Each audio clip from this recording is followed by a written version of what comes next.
Welcome back to another episode of the Amazon Seller Podcast. I have Liran and Andy Slamans here with me, and in just a few moments, we're going to hear about some of the awesome experiences that they've been able to do in their Amazon seller life in just the last week. Stay tuned for that.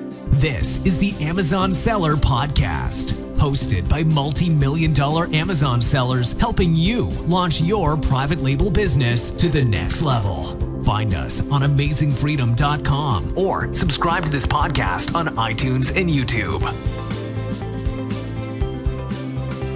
Hey, welcome back to another episode of the Amazon Seller Podcast. My name is Nathan, and again, I'm here with Andy and Liran Hirschkorn, and we're excited to bring you another episode where we're actually going to talk about some of the awesome experiences that all three of us have had in our Amazon selling lives in just the last week. Before I get into that, though, I just want to remind you, if you haven't gone through any of Andy's training on private label, strongly recommend that you go to amazingfreedom.com/training. You can sign up for when Andy's next training is going to be available. Either do that or go to amazingfreedom.com/smart, where you can take our free smart private label course. Both of those are good places to check out and to get registered for so that you can start learning and training for your private label journey. All right, so I'm here with Andy and Liran, and we're going to do things a little bit differently today. Instead of having one set topic that we're going to talk about, we're actually going to just cover the last week of our lives. It's been pretty busy here, guys, but cover the last week, some of the exciting things that we've been able to experience during the last week, some of the goals that we've set for ourselves, and some of the ones that we've helped other sellers set and for some people achieve already, right?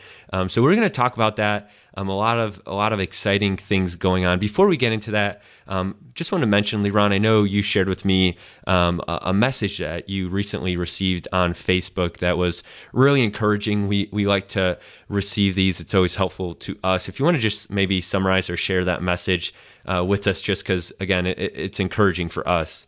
Yeah, so the message was actually somebody sent me a message that said, your podcast has been good, really good, by the way. I recommended it to somebody yesterday. It was way better than, and I won't mention the other podcast, but way better than somebody else's podcast. That's a Pitch Fest podcast, they call it. So we really appreciate those messages coming in, and it's encouraging, and we love the fact that you guys are recommending the podcast. Right, and you know, those types of messages just help us or encourage us to keep doing the podcast week over week, right? And to give out information for free here that we think is valuable for our community, just as a way that we can give back, right? And give valuable, accurate, hopefully, information out to everyone. Another way that you can really help is if you go to iTunes and leave us a review. We're really trying to just get those reviews added up because, again, it helps us, it helps other people, you know, realize what the podcast is about and if it's going to be helpful for them as well. So again, just want to say thank you for those messages. We appreciate it. And if you're not in the Amazing Freedom Facebook group, Amazing Freedom Amazon Sellers on Facebook group, highly encourage you to join that. That's another place where you can talk about the podcast, find other people that are listening, share with others about the podcast. And it's a great group for asking questions and learning as well. So guys, let's just start off here with kind of what's been going on in your lives in the last week, some of the awesome stuff you've been able to experience. And I want to start off talking about the retreat that we hosted in Breckenridge, Colorado. Was a ton of fun, great experience. This is the second time that we've done this in Breckenridge. And I think every time we do it, it's just going to get better and better because one, we're going to be more polished and have information. And then also just, you know, all the experiences kind of culminate that we're able to bring to the attendees. So Andy, can you kind of just start off, kind of share with us what this retreat meant to you and what your experience was like this last week in there? Sure. So this is the second retreat that we did. It's a small group of people. We had 12 or 13 sellers that joined us there. I'm a big believer in small group environments. I think the synergy and the connection that you can make over a weekend, this one was about 2.5 days, can actually propel your business further along than attending conferences. Conferences are great. Facebook and watching webinars, listening to podcasts are really good as well. But when you enter into a small group environment like we did this past weekend, and you spend 15, 16 hours a day with other sellers, there's a connection and an intimacy that you'll experience that you can't really get any other way. And so this second retreat, very similar to the first retreat, by the end of day one, you're just feeling really connected to these folks. And again, you're sharing best practices, they're sharing best practices. And at the end of the retreat, right, at least for ours, it really was just kind of a magical moment. For this one, we ended, we held hands and we wished each other success in their families as well as their business. And you leave that place feeling, right, like you got this close-knit family that not only are you going to work on your business, but now you got this family around you that's going to help you build your business. And Andy, I know you've said lots of times in other webinars and videos that you've done, I've heard you say this, that the Amazon community is probably the best or one of the best communities that you've ever seen or been a part of. And I think the retreat for us really confirmed that. Like you mentioned, the group of people that strangers, for the most part, a lot of them have never maybe met in person or maybe talked online or seen on Facebook. But for the most part, strangers, right, came together. And like you said, seemed like from the first couple hours, everyone really connected and did well. And Andy, I want you to tell us something really cool I thought was awesome. One of the people that attended the conference was named Kim, probably one of the, like we said, one of the more quieter people that came, which nothing wrong with that, but just one of the more quieter people that came. But she had a really cool, or you were able to help her with a really cool experience with that. Can you kind of just share the win that we were able to, or that she was able to have from the retreat there? Sure. So one of our goals, right, going in was that we would be able to present actionable content, so that, the members who attended the retreat, they would be able to take action immediately. And we really tried to do that. And it's interesting, like Nate was saying, Kim was very quiet during the sessions, didn't say very much. She was taking it all in. And the last night that we were there, Sunday night, she's over working on her computer, and she's chatting and messaging back and forth with Alibaba suppliers. And so she had found a product, and she was trying to get that sample ordered. So I sat down with her in about 15 minutes, negotiating back and forth with the supplier, with the sales rep, and we were able to get her first sample ordered. And I think it's going to be a terrific product. And so, again, just what a cool thing to be able to do. I mean, that was what the entire retreat was about, how to find product, how to launch your product.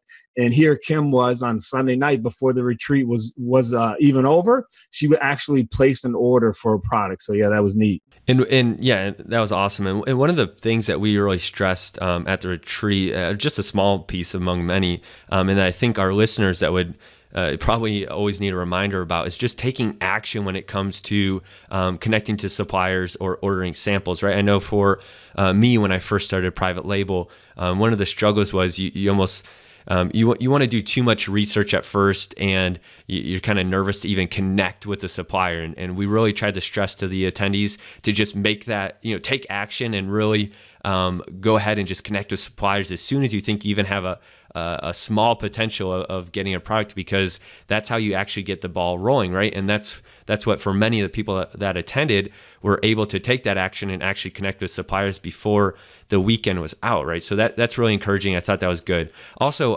one of the things that we led the retreat off with, Liran actually gave a little talk about the purpose of goals and the power of setting actionable goals. And I think that was really valuable and powerful, because it helped people even just at this last weekend at the retreat be able to do that. But then I think it's going to be helpful going forward. So Liran, can you kind of just also share your experience with the retreat, some maybe little nuggets you took away from the value of the retreat, and anything else that you think is valuable? One thing I'm reminded of is like you said, taking action is really, really important. I think the retreat really inspired a lot of people to actually take action.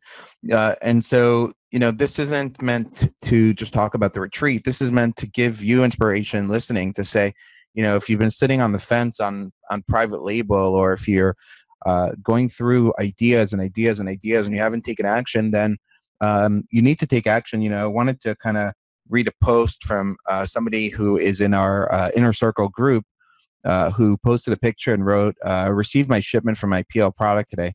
Whether it works out or not, I've learned a lot about how to import products. I have more ideas now and can proceed with more confidence speaking with suppliers and getting it shipped by boat.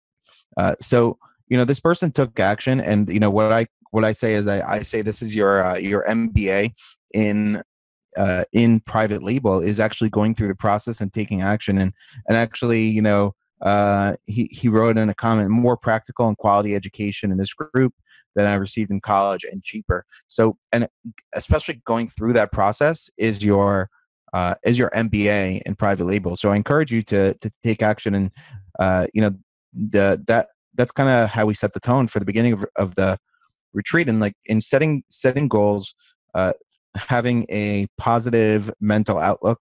So, there are people who say, and they continually ask us, is private label too saturated? And, we don't think so. We wouldn't be launching new products regularly if we thought that. But, if your mindset is that private label is saturated, that Amazon is hard, that it's difficult, then you're predicting your own future.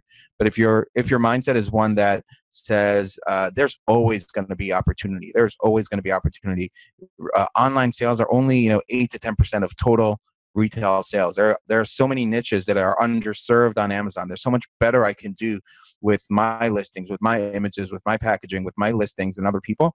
Then you're going to go out there and do it. So a lot of it is your mindset, and that's kind of how we set the tone for the beginning of the retreat. Right. Yeah. And I think that's valuable no matter where you're at in your business to, be reminded of that. Even we need to be reminded of that, us three, on a regular basis, because it's just that important. And so, yeah, I think, again, the point, like Liran mentioned, isn't to talk about the actual retreat, but some of the nuggets that we pulled from it and the experiences that we felt were valuable. And if you ever have a chance to go to any kind of small meetup, like Andy said, we think it's powerful. We made friendships that are going to last for years and years to come, I'm sure. And we think that anytime that we can do that and meet together with other sellers, whether it's just locally or whether we have to travel for it, I know for us, it's something that we're going to make a priority because we think that it's just that valuable for improving our businesses. So that was an awesome look at that. I think it was a lot of fun, a lot of great information.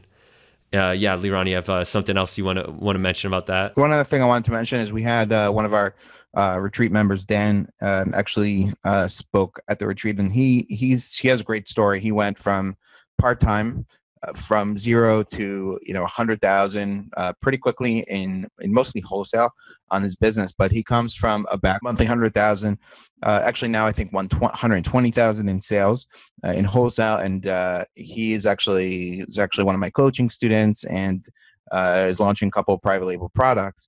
But he's been working with Silicon Valley, selling software to Silicon Valley. That's his main job, and Amazon business was something he started, I guess, a couple of years ago when he said, I'm retiring in a few years, and I want to have something else in a business to do. And so he started this business, but he's learned a lot of lessons from working with Silicon Valley and some high, level executives in Google and Facebook and other high-tech companies. And he gave a whole speech about being innovative and innovation.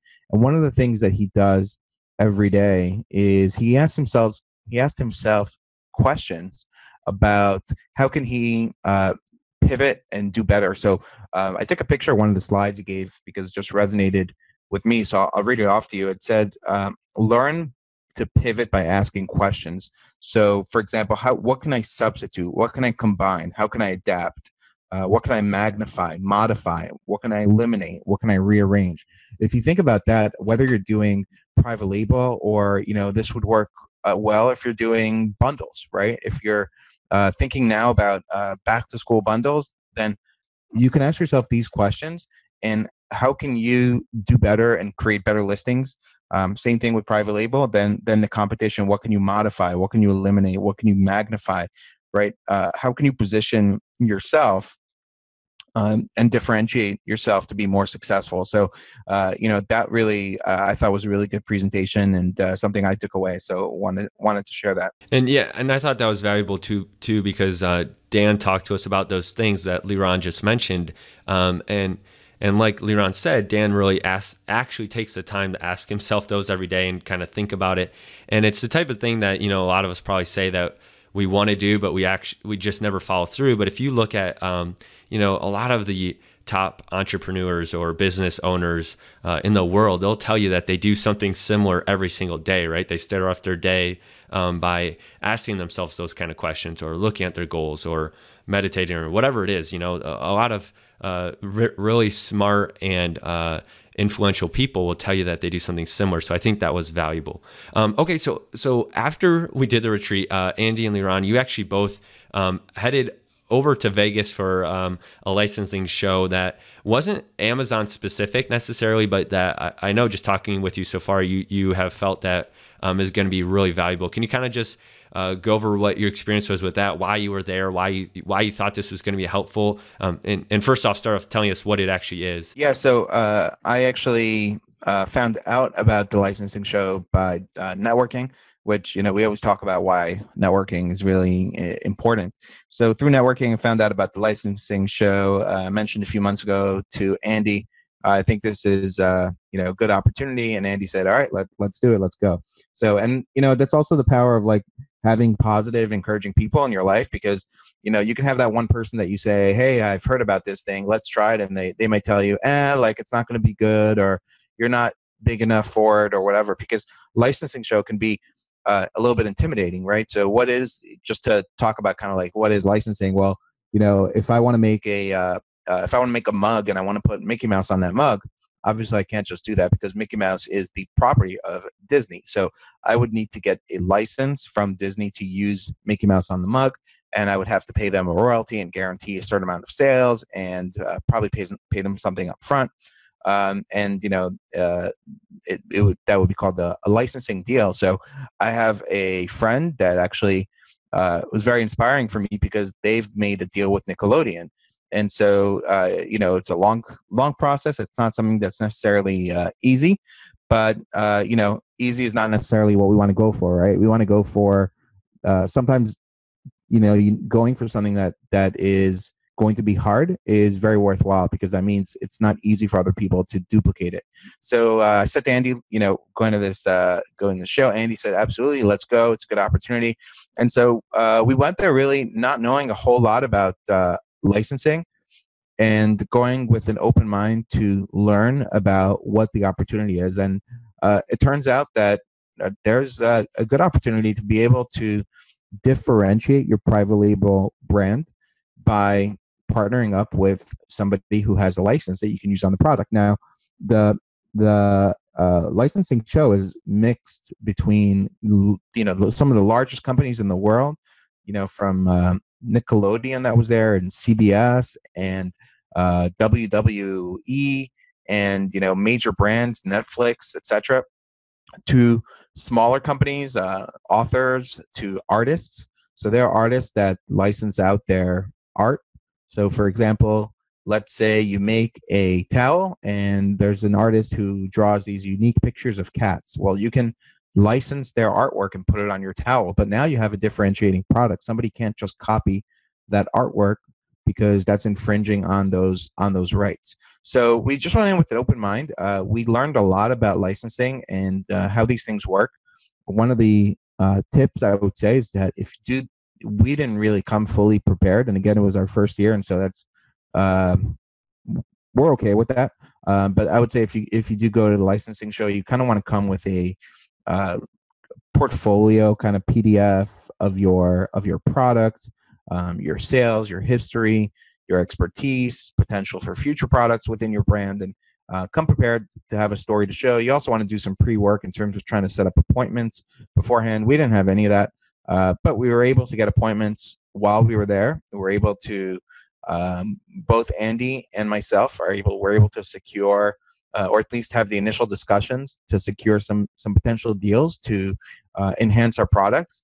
And so, what we talk about is, not not where people zig, we zag, right? Not doing every saturated private label product out there, doing oversized products, doing products that are harder to, you have to bring by boat. And now beyond private label is bringing, putting a brand that can have some unique features to it with it, which is partnering with a license. And so there's tremendous opportunity. We're going to see how it plays out for us, because we're in some initial discussions. I had a call with a agency that represents a major brand yesterday, and spoke to a consultant that I work with on one of my brands today, and we're putting together this pitch deck presentation to that brand on why they should license to us. And so, one of the challenges that agent mentioned to me is, look, you're a small company. That's going to be your challenge in terms of convincing this big conglomerate to license their name to you. But we also have some strong aspects that we're going to highlight. For example, I'm going to position myself in that pitch deck as an Amazon expert that knows how to get the eyeballs on my listings on Amazon through organic traffic, through sponsored ads, and position myself as a unique player to them that has the ability to drive a lot of traffic within the online channels. So just really an interesting experience. We were able to network and meet with some other sellers there. And I think it's it's an opportunity to go learn, if anything else. I know, Andy, maybe you could talk a little bit about your license that you're working on without revealing your product. Sure. One of the biggest challenges with private label is you might be bringing a product that's very similar to what a lot of other sellers are selling, right? So I actually have a product used to sell really well, was ranked really well, and then had a ton of competition come in on it. I still like the product. I still think that the product had some viability to it and that there's still money to be made. However, the designs on my product were very similar to the other, say, 30 sellers, right, that were selling something very similar. And so I actually stopped selling this product, just sold through the inventory that I had. But always in the back of my mind, I had an idea that if I could get this product licensed, with a really well-known brand, that I could really set myself apart from the other sellers on Amazon. And so I didn't know if I was going to have the opportunity or not when I came to the show. Like Liran said, this is the first show, but had a really good conversation with a company there who licensed a major brand. They were very excited about the product. Right now on Amazon, all the sellers, none of them are licensed with a name brand. So I would be the only one selling this product with a name brand design on my product. And to me, that's next level PL. How are you going to separate yourself? How are you going to make yourself different? Well, if you have a well-known licensed brand and their designs on your product, that's how you totally separate yourself. Yeah, and not only are you separating yourself from the other competition that's on Amazon, but you're giving that like legitimacy to your product, right? Where a customer comes on and they don't know the difference between Andy's brand and Liran's brand, right, on Amazon. But if they see Nickelodeon branded product, right, they're familiar with that brand name. It's that whole, the brand has done the marketing already. And so that's what you're paying for, right? That's what you're paying for, your own time and the money to go through that licensing process, is to get that instant initial recognition where the customer instantly has like an added layer of trust that with you and your products. It's most of the time, yeah, it's on Amazon, so that gives a first layer of trust. But then after that, if you don't really know the brand name, you're kind of relying on reviews or good listing page. But it's just an added layer of trust there that can be really valuable. And the opportunity is also that if you want to take your product beyond Amazon, you want to take it into brick and mortar and retail and big box stores, that when you have a licensed partner on your products, now you have that recognition, you have the opportunity to pitch retail, and it might be a little bit easier because you're partnered with a major brand, and you can get your product into retail. And it's actually one of the questions that, depending on who you're partnering with, if you're partnering with a smaller brand that has some unique artwork or something that can enhance your product, they may not sort of require that. But one of the things that I'm working on in my pitch is that year one, most of the sales, so typically like a licensing deal is a 3-year contract, and year one, my pitch is, and actually I spoke to my consultant and they said to try to make it even the first 18 months and make that year one minimum guarantee instead of over a year, over 18 months. They said it's very common. So these are some of the things I'm learning. But year one, that a lot of the sales would come from online, but that year two, a significant portion of the sales would come from retail, because you now have some proven sales online and you could take that product into retail. But a lot of the licensing, the companies that license out their brand, they want to see you have that distribution. They want to see you getting into retail because they want to see the sales and the royalties come from it. The other challenge is that they ask you for projections on how many sales you're going to have of this sort of joint product, and they ask you for a minimum guarantee of sales because they want to have a minimum guarantee of royalties. So let's say Disney gives me, and it doesn't need to be exclusive, but even more so on exclusive. Let's say Disney gives me the exclusive rights to put Mickey Mouse on a mug. They want to make sure that I'm going to maximize that opportunity and sell, $5 million of mugs. Otherwise, they don't really want to give me a license. They're going to want to give it to somebody else. And again, that's more of in an exclusive situation, but you have to kind of come up with some projections. You have to give them some kind of minimum guarantee in terms of royalty. So there is some risk there, and you have to be careful about the amount of the guarantee that you try to give them or negotiate, because you don't want to be in a position where you owe $25,000 in royalties for the year, but you really, if it wasn't for that minimum guarantee, you only would have owed $7,000 in royalties. Now you're paying a lot more, and you're putting yourself in a bad position. So it's a little tricky. There's some risk to it, and you need to tread carefully. But there's also massive opportunity to take your brand from unknown to known, because there are several ways that you can position these licensing deals. So if your name is Joe's Mugs, then you can. There are a couple ways that you can title your product. You can title your products Joe's Mugs Disney Collection. Now everybody knows Joe's Mugs, and so you're raising the brand value of your brand. You can still include your brand name when you license something, or you could just, sort of position it under Disney Mugs. But one of the advantages is that you can include your brand name and have this Disney collection under Joe's Mugs, and it tremendously increases the value of your brand. And if you want to go out and sell your private label brand, man, just imagine you have a license with a Nickelodeon or major company, and Nickelodeon, Disney, CBS, just any major company where you have a license, man, your brand's going to be worth so much more money, because that's not easy to get.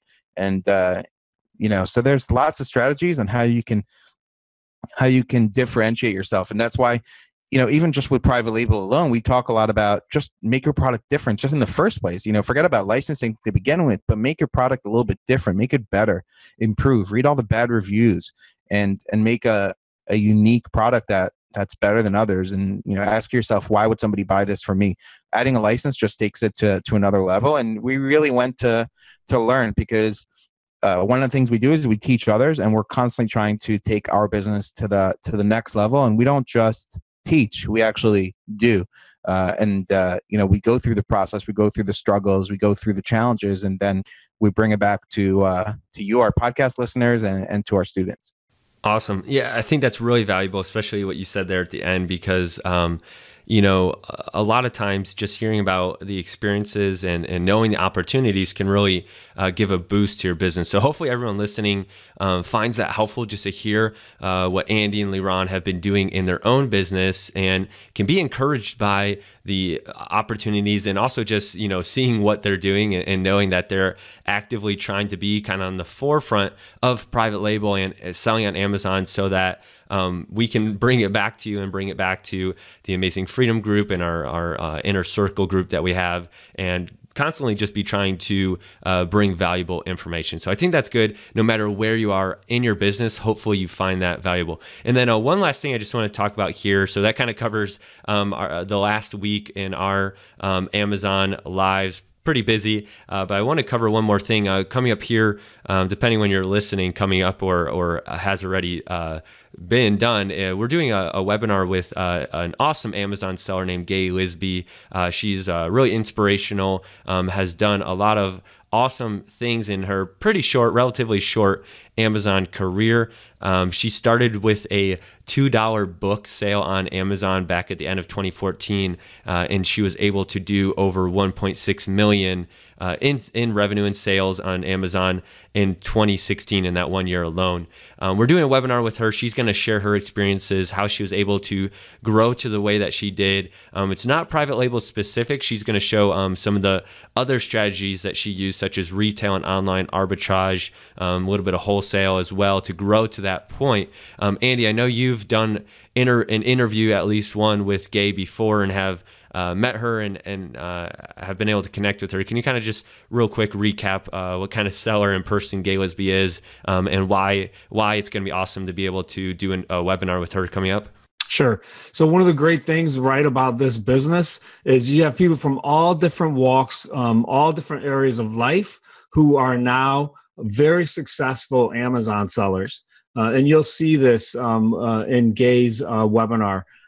She didn't have a background in e-commerce at all, came in and started like a lot of us did by thrifting, by selling books around her house, and then really found her niche selling RA.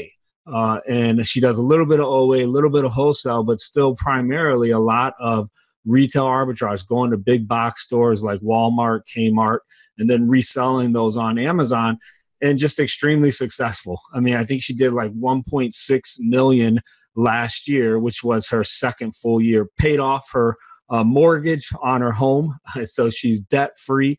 And she just has kind of figured out and cracked the code on how to sell on Amazon, and specifically how to do it using this RA model, which is a fantastic model if you want to build capital. So it's going to be a really fun interview. Yeah, and like Andy just mentioned, one of the key things that Gay will focus on is how to do this with limited capital, because I know for a lot of us starting private label, one of the concerns is the amount of capital that it takes to build a business and how to scale up. So we'll cover that. So again, depending when you're listening, if you're listening to this right when it comes out, that's going to be on May 31st of 2017. And if you're not able to catch this or you're listening to this afterwards, you can go to our YouTube channel, search for Andy Slamans on YouTube or Amazing Freedom. You'll see our channel and you can watch the replay on there, or you can see the replay on Amazing Freedom Amazon Sellers Facebook group or the amazingfreedom.com Facebook page. It should be really good. It's going to be a lot of fun to hear from her,